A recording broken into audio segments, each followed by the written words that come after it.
Bienvenidos a Mesa de Periodistas. Viene una semana crucial para Morena con el inicio de la gira que ha anunciado Marcelo Ebrard por todo el país con la Operación Cicatriz que va a encabezar Claudia Sheinbaum ya como la cabeza de este movimiento. Un cierre de semana con fiestas patrias en México. Así que pues tenemos varias aristas de la información y le doy la bienvenida como siempre a nuestros invitados en esta mesa. Salvador Frausto, como siempre, me da mucho gusto saludarte. Bienvenido. En lo que se suman los demás, eres un periodista destacado, autor de Los 12 mexicanos más pobres y director de investigación de Milenio. ¿Cómo pinta la semana que va a arrancar con Claudia en esta Operación Cicatriz, si es que así la ves, y con Marcelo en esta operación para hacer una gira, pero no sabemos si es de reintegración a Morena o su salida de Morena? ¿Cómo lo ves tú? Gracias, Joely, es un gran gusto saludarte, estar aquí en este espacio. Y bueno, pues sí, de esta semana creo que dos acontecimientos corrieron en paralelo. Uno es la Operación Cicatriz, que está dándose en Morena, en el cual Claudia Sheinbaum se ha mostrado, a mi parecer, con una actitud ejecutiva, después de que le dieron el bastón de mando, mostrándose presidenciable. Acercó a Ricardo Monreal y a Dan Augusto López como coordinadores centrales de su campaña, en el caso de Monreal como coordinador de logística y en el caso de Adán Augusto como coordinador político. Posteriormente, el rijoso, el que pensábamos que iba a incendiar las praderas, Fernández Noroña, míralo, entró, lo viste ayer, cómo entró muy disciplinado a la Cámara de Diputados. Muy vocero, conciliador. Casi de la mano de la doctora Sheinbaum, ¿no? Y unas horas después lo nombran coordinador de las vocerías, es decir, de las distintas campañas que van a darse en el 2024, porque no solo es la presidencial, sino las de las 9 gubernaturas y las luchas por los congresos federales y estatales. Entonces, me parece que la Operación Cicatriz en el caso de Morena ha avanzado de manera interesante, salvo en el caso de Marcelo Ebrard, que entró a una pausa y que pues Marcelo sigue en este berrinche y tiene pues ahora distintos escenarios frente a sí. De acuerdo en los corrillos políticos, pues por una parte la oferta más fuerte que le están haciendo a Marcelo Ebrard estaría emanando del PAN, del PRD y del PRI, para que se integre como coordinador general de la campaña de Xóchitl Gálvez y ofreciéndole además un asiento en el Senado que le garantizaría entrar al Senado y coordinar a la oposición en el Senado, gane o pierda Xóchitl. Y si gana Xóchitl, incluso podría elegir entre el secretario de Gobernación y coordinador del Senado. Entonces, le están ofreciendo a Marcelo todos los tesoros que pueden ofrecer en el frente opositor. Y por otra parte... Pero queda segundo, ¿no? Evidentemente, pues ya no es el candidato presidencial, va a quedar ahí relegado. Y la manera en la que hablaba cuando conoció los resultados, diciendo esta señora, refiriéndose a Sheinbaum, no respetando el acuerdo que habían firmado de respetar los resultados fueran los que fueran, quedan en un mal segundo lugar, en un incómodo segundo lugar. Sí, yo creo que jugó mal Marcelo, hizo malos cálculos, porque aunque le ofrecen ahorita y suena muy importante, pues él quería ser presidente de la República, y de todas formas Morena le sigue tendiendo la mano y le dice, bueno, pues vente, ahí está la oferta firmada, y si te regresas, si te quedas más bien, pues te puedes ir también al Senado y coordinar al Senado más algún dulce extra que le den. Ahora bien, Marcelo tiene una tercera posibilidad, que es Movimiento Ciudadano. La encuesta que sale hoy en el periódico El País dice que preguntan a la ciudadanía y los ciudadanos prefieren a Marcelo por encima de Samuel García, el gobernador de Nuevo León. Y entonces Dante lo más que le puede ofrecer es que compita contra Samuel García y contra otros que se pudieran apuntar. Pero entonces imagínate, volver a competir para Marcelo y que en una de estas gane Samuel García, pues quedaría muy, muy mal. Entonces me parece que el mejor camino para Marcelo sería quedarse en Morena, aceptar su segundo lugar, apechugar y que le den algún premio de consolación y coordinar el Senado. La política todo cambia, puede recuperar fuerza, pero no le veo ya posibilidades de ser presidente de la República. Oye, ya ni hablar del gasto que significaría un proceso interno dentro de Movimiento Ciudadano, ¿no? Porque las autoridades electorales se han quedado cortas, pero ya vimos el gasto tanto en el oficialismo como en el Frente Amplio. Vendría también ahora el de Movimiento Ciudadano, para que al final todos terminen diciendo, pues fue un ejercicio democrático, aunque haya sido muy cuestionado y haya sido como haya sido, así lo van a presentar, diría el presidente. Claro, ¿no? Sí, de cualquier manera va a haber un proceso interno en Movimiento Ciudadano, se apunte o no se apunte Marcelo, va a haber algún tipo de elección, tienen que hacer algún ruido antes de entrar e impulsar algún candidato. El mejor posicionado es Samuel García y él mismo ya ha dado señas de que sí quiere ser el aspirante presidencial. Entonces ya solo faltaría ese cóctel. Lo que queda en esta elección de Xochitl y de Sheinbaum es la silla que va a ocupar Marcelo, porque sí mueve a un lado, sobre todo de clase media, y que pues vamos a ver a dónde se colocaría esa franja.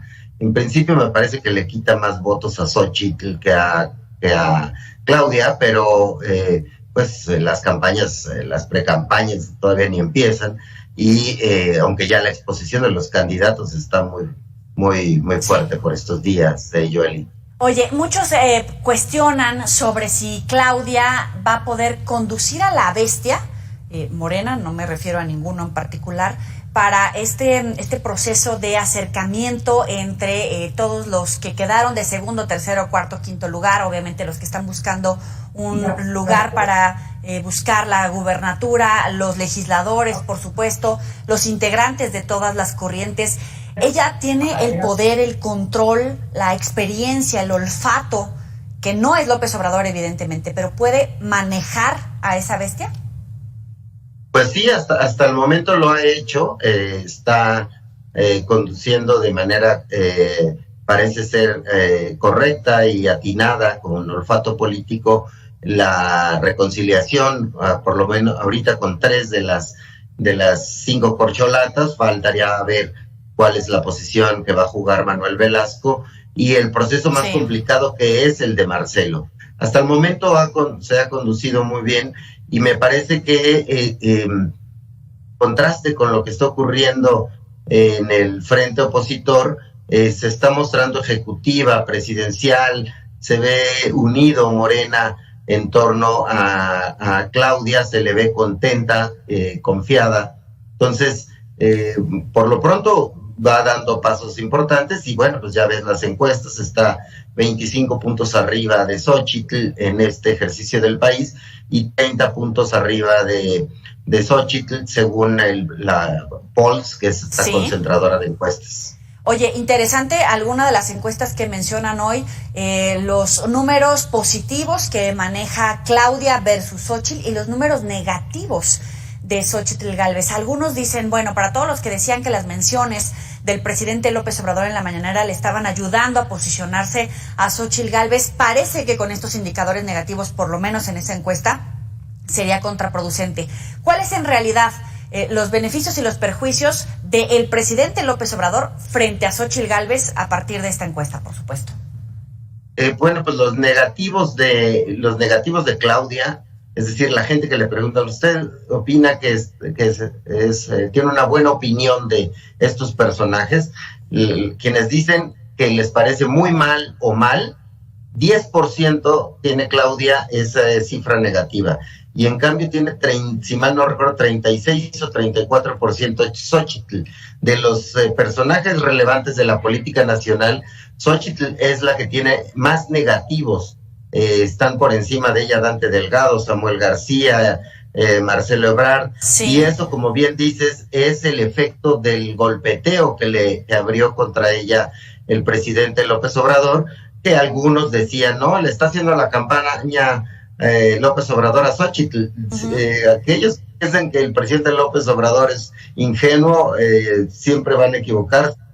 Es decir, el golpeteo de López Obrador y del aparato de Morena a Xóchitl, ya vemos los números. No levanta en las encuestas, tiene una mala opinión frente a la ciudadanía y pues ni siquiera rebasa el 30%. Ya al interior del frente se habla de la posibilidad de incluso de si será viable su candidatura o será necesario bajarla. Vamos a meterle fuego a esta mesa, Salvador, si te parece. Está con nosotros Federico Berrueto, director del Gabinete de Comunicación Estratégica. Como siempre, Federico, bienvenido. Aquí se trata de contrastar las ideas, las opiniones con mucho respeto, pero a eso venimos, no tanto a coincidir, sino a debatir. Decía Salvador, los bonos positivos y negativos a partir de esta encuesta que se da a conocer respecto a, en realidad, si le ha hecho un favor o un perjuicio el presidente a Xóchitl Gálvez por estos indicadores positivos y negativos que salen en esta encuesta. ¿Tú qué opinas? Bueno, algo del cual yo me he referido en distintas ocasiones es que hay una mala lectura de las encuestas. Es más, las encuestas están mal hechas. Eso no lo dicen los encuestadores, porque pues, a eso se dedican. Y los medios de comunicación que lo divulgan, pues los presentan tal cual. Y esto hace que realmente las encuestas dicen una cosa y los resultados electorales dicen otra. Está pasando prácticamente en todo el mundo. Y damos por válido los resultados de la encuesta cuando las encuestas en el mundo están en el peor de los descréditos. Así que, en primer término, yo quisiera presentar esta idea de que las encuestas de intención de voto, las encuestas electorales, no son confiables. Y no son confiables, si quieren, por una serie de razones, unas de circunstancias, como es la falta de confianza de quien responde la encuesta. ¿Por qué? Porque vivimos en un país donde vastos territorios están bajo el crimen organizado. Cuando el encuestador llega y toca la puerta, si acaso la llega a tocar, quien le responde, pues le responde en el marco de la desconfianza, y les digo que por razones explicables. Entonces, el primer término es que hay que tomar con reserva los números que nos arrojan los estudios de Moscú. Segundo, es un error comparar un candidato con alto nivel de conocimiento con otro aspirante o candidato con bajo nivel de conocimiento. Estamos confundiendo, no son comparables, por una simple razón, que quien no lo conoce, pues no puede tener ni una opinión buena ni una opinión mala. Y incluso en muchas ocasiones el conocimiento es muy marginal, es muy de oídas. La realidad es que tenemos ahora dos aspirantes que están en planos totalmente distintos y por lo mismo no es comparable. La encuesta que ha hecho o que ha divulgado El País, que ha elaborado la empresa Encol, tiene esta dificultad y la tendría cualquier estudio que comparara dos personas, dos aspirantes que tienen una diferencia sustantiva en el nivel de conocimiento. Simplemente no son comparables. Pero no son comparables un tú a tú, un quien vive entre Xóchitl y Claudia. No son comparables. O sea, no son comparables por la sencilla razón que los niveles de conocimiento son muy distintos, incluso como lo refleja la encuesta. 50% de los encuestados dice que no conoce a Xóchitl. O sea, ya ese dato, mientras que Claudia es 20%, pero ese 50% que dice que la conoce, hay que saber cuántos realmente tienen información suficiente para conocerla. Como se decía por Fausto, y creo que tiene toda la razón, lo que se está diciendo en estos momentos por parte del presidente, pues claro que tiene un impacto negativo. Entonces, ese 50% que la conoce, tiene, digamos, por qué la conoce y cómo la conoce. De manera tal que si vemos ya a la hora de las preguntas de por quién votaría o qué opinión tiene una de otra, yo lo que insisto es que no son comparables porque estamos combinando dos circunstancias totalmente distintas. Salvador. Una persona con alto nivel de conocimiento y otra con bajo nivel de conocimiento. Salvador, ¿coincides? Me permito diferir de Federico con mucho respeto. Las encuestas actualmente son muy confiables, son una herramienta cada vez más precisa. Por ejemplo, en la elección de Morena, el POLS, que es la concentradora de encuestas, tuvo un margen de error de más o menos 2% con respecto a los resultados finales en Morena.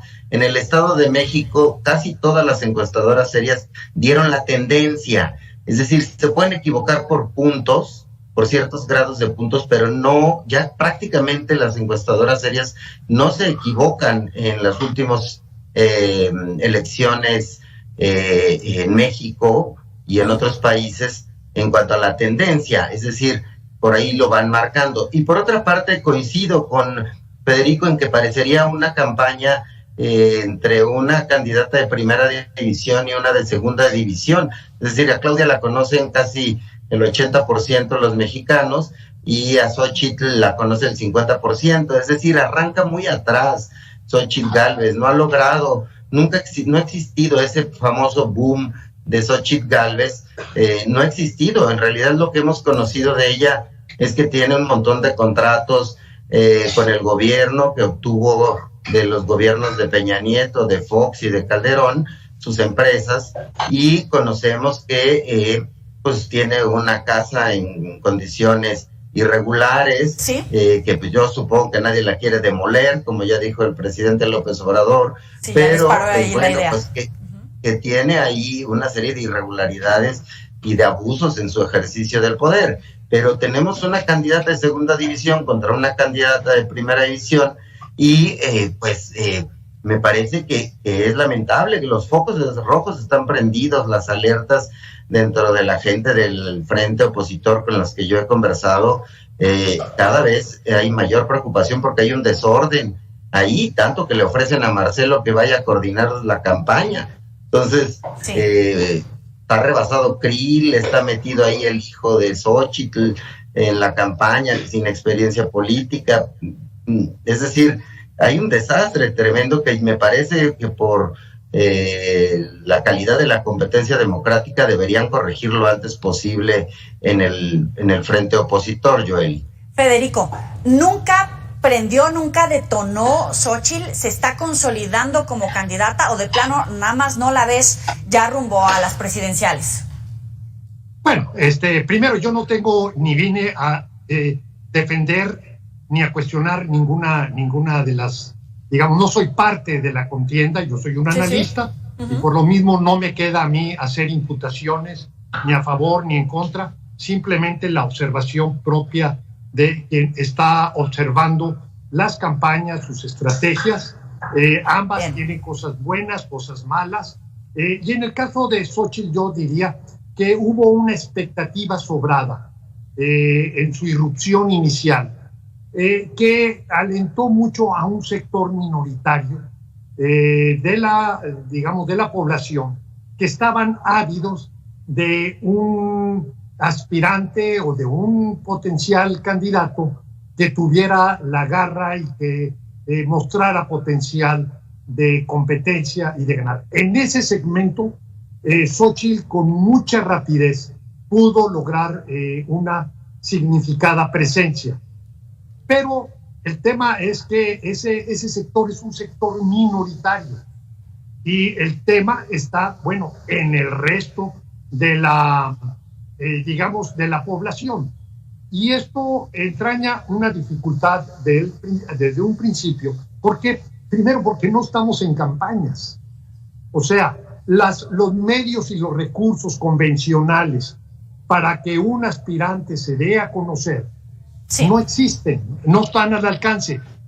Debo decir que el caso de Claudia, su ventaja es igual que con Marcelo Ebrard, es una ventaja que anticipa lo que han sido estas últimas semanas. Por eso justamente yo digo que hacer planteamientos de competencia en estos momentos, donde tú tienes a un aspirante que tiene 4 años en campaña, con la visibilidad que le daba el cargo, con el apoyo que tenía el presidente, y un aspirante que todavía hace unas cuantas semanas estaba encaminada a ser candidata a la Ciudad de México, entonces como que se me hace desproporcionado de los observadores, salvo que se tenga una postura interesada, que también es legítimo, pero hay que decirlo, no asumirse analista cuando en realidad lo que uno tiene es una postura a favor o en contra de alguien, que también es legítimo plantearlo. No tengo yo eso, pero hay que decirlo. Y en el caso, yo diría, de Xóchitl Gálvez, bueno, pues es una persona que tiene 5 o 6 semanas o algo más que expresó su intención de buscar la presidencia. Es un periodo bastante pequeño, pero además con las limitaciones propias de que no estamos en periodo de campaña. Me quedan menos de 3 minutos entre los dos. Viene el debate sobre el presupuesto 2023-2024 con elecciones, el último año de gobierno del presidente López Obrador, donde le van a poner los principales montos, las principales bolsas, y donde se prevén recortes. Algunos prevén en el Poder Judicial, en los órganos autónomos, el INE. Salvador, ¿dónde y cómo los ves, los pesos?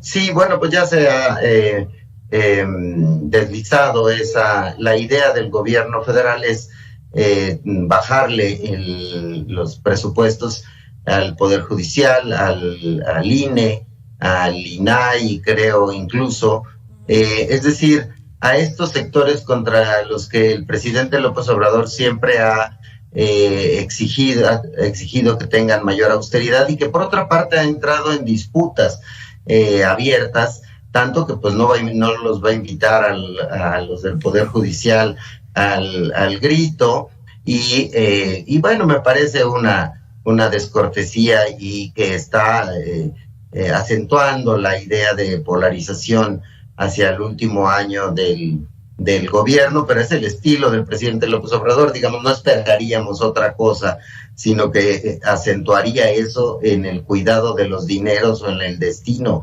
del dinero que se está haciendo, y va pues también pues a consolidar sus grandes proyectos. Hacia allá también irá una buena cantidad del dinero, es decir, hay una marca política sobre el destino de este último presupuesto que está lanzando López Obrador en el último año que tiene para ejercer el poder, en el cual pues vamos a ver el estilo mismo que le hemos advertido durante los últimos 5 años, pues genio y figura, ¿no? Hasta el final de sus días. No podemos esperar otro tipo de reacción, sino que ahí irá y se mantendrá el encono con el Poder Judicial principalmente. 1 minuto, Federico. Bueno, es una irresponsabilidad extrema de parte del presidente, pero también, desde luego, de la Cámara de Diputados, que es la que aprueba el presupuesto, un ahorro unilateral, es decir, no concertado, no hablado, a el Instituto Nacional Electoral y al Tribunal Electoral. Llama a la mayor de las sospechas. ¿Por qué? Primero, porque tenemos muchas elecciones locales concurrentes, tenemos un incremento del padrón, estamos en un entorno de elecciones polarizadas, donde hay una interferencia de actores, digamos, que no están invitados a la fiesta democrática, en primer lugar el gobierno, pero otro actor que también debe despertar la mayor preocupación, que es el crimen organizado. En este entorno, recurrir al ahorro, como digo, pues no nada más es un acto irresponsable, sino que es un acto que despierta la mayor de las sospechas. Y nada más para concluir, ¿es anecdótico el hecho de que el presidente no invitara a la presidenta de la Suprema Corte, entre paréntesis, mujer, y la presidenta de la mesa directiva de la Cámara de Diputados a las fiestas patrias? ¿Es un mensaje simbólico de rompimiento entre poderes ejecutivo, legislativo y judicial, o solamente es anecdótico? Federico, 20 segundos. Bueno, tenemos un presidente que es jefe de campaña, nunca se ha podido asumir como presidente de todos los mexicanos y además incapaz de representar a la totalidad de la institucionalidad. Así que él, una fiesta que es de todos los mexicanos, la vuelve una fiesta propia y decide excluir a los otros poderes. No son personas, son poderes. Salvador. Sí, es un símbolo, el presidente es un personaje de símbolos y de íconos, y es el inicio de la guerra electoral por el 2024. Eso es lo que significa esta no invitación. Salvador Frausto, Federico Berrueto, muchísimas gracias por estar con nosotros aquí en Mesa de Periodistas. Gracias, Joel. Saludos, Federico. Gracias, Salvador.